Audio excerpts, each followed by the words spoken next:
Queridos irmãos e irmãs, há na liturgia da palavra de hoje uma oposição curiosa e interessante.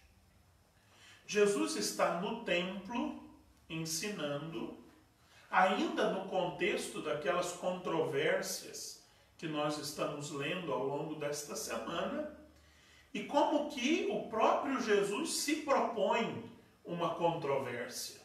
Antes que alguém chegue e diga como é isso, o próprio Jesus levanta uma questão para aqueles que antes puseram questões a ele. Vocês, fariseus, saduceus, herodianos e todos os grupos que vivem aqui no templo, dizem que o Messias é filho de Davi. Como é que o Messias é filho de Davi, se o próprio Davi o chamou de Senhor? Este Senhor, com letra maiúscula, no Evangelho, não é o Senhor que nós usamos para o tratamento das pessoas mais velhas. Nós, pelo menos os educados, né? Sempre que estamos diante de uma pessoa mais velha, o chamamos de Senhor, de Senhora, embora seja uma tentação das gerações mais novas chamar você a todo mundo. Mas, pelo menos não é da minha educação isso. Eu chamo, aprendi e não consigo me livrar, eu chamo de Senhor e de Senhora as pessoas mais velhas. Não é este o Senhor que Jesus está dizendo. Esse quase um pronome de tratamento respeitoso com as pessoas mais velhas. Este Senhor, com letra maiúscula, é a tradução do grego ho Kyrios, que é a raiz da palavra de onde vem a palavra César para o imperador romano. Kaiser não é a cerveja, é o César. Kaiser e Kyrios têm a mesma raiz.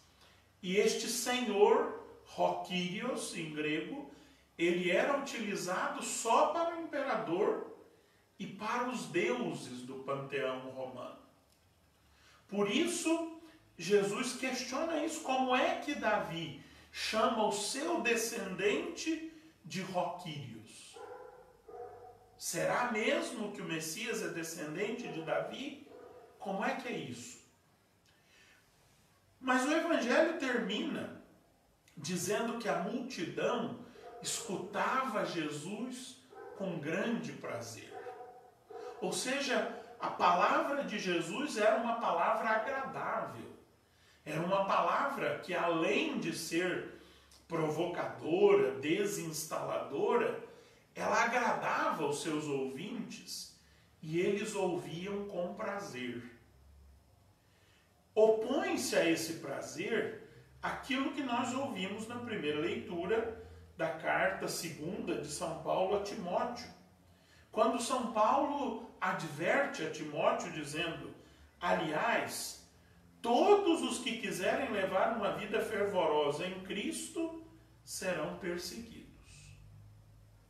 Há na ação do evangelizador, há na ação do discípulo missionário, este momento de prazer, de uma palavra que comove, de uma palavra que toca, de uma palavra que causa admiração, mas há também a certeza do sofrimento.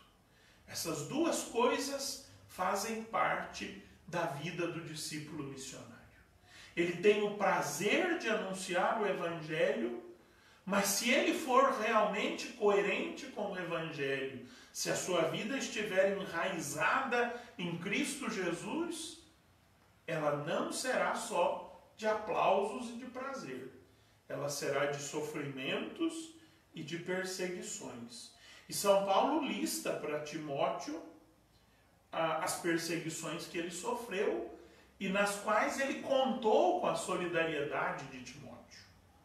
Mas São Paulo adverte a Timóteo: permanece firme naquilo que aprendestes e aceitastes como verdade.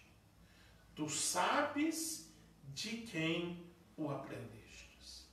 É muito importante isso. Timóteo, pela boca de Paulo, tem confiança em quem ensinou-lhe o Evangelho. A autoridade do Evangelho, ela brota da igreja que o ensina, da igreja que nos diz: este é o Evangelho, este é o ensinamento de Cristo, do Sagrado Magistério, que interpreta corretamente as Sagradas Escrituras, da Sagrada Tradição, que nos diz: estes textos são inspirados e por isso figuram na Sagrada Escritura. Está aqui muito bem delineado este tripé da revelação de Deus. Sabemos que Timóteo aprendeu de sua mãe e de sua avó a viver na busca da palavra de Deus, que depois também se torna um encontro com Jesus Cristo. A avó e a mãe e Timóteo se tornam cristãos. E esse encontro com Jesus Cristo foi facilitado porque em casa Timóteo já aprendera com a mãe e com a avó o encontro com as Sagradas Escrituras. Agora eles têm as Escrituras do Antigo Testamento, as quais ele foi iniciado pela mãe e pela avó, mas agora ele tem no ministério de Paulo a origem de um Novo Testamento, que é para nós, não foi para ele, mas é para nós, palavra inspirada. Por quê? Porque nós também sabemos quem é que nos ensinou. Foi a igreja quem nos disse. A carta de Paulo a Timóteo, a primeira e a segunda, são textos inspirados e permanecem, constituem a lista do Novo Testamento.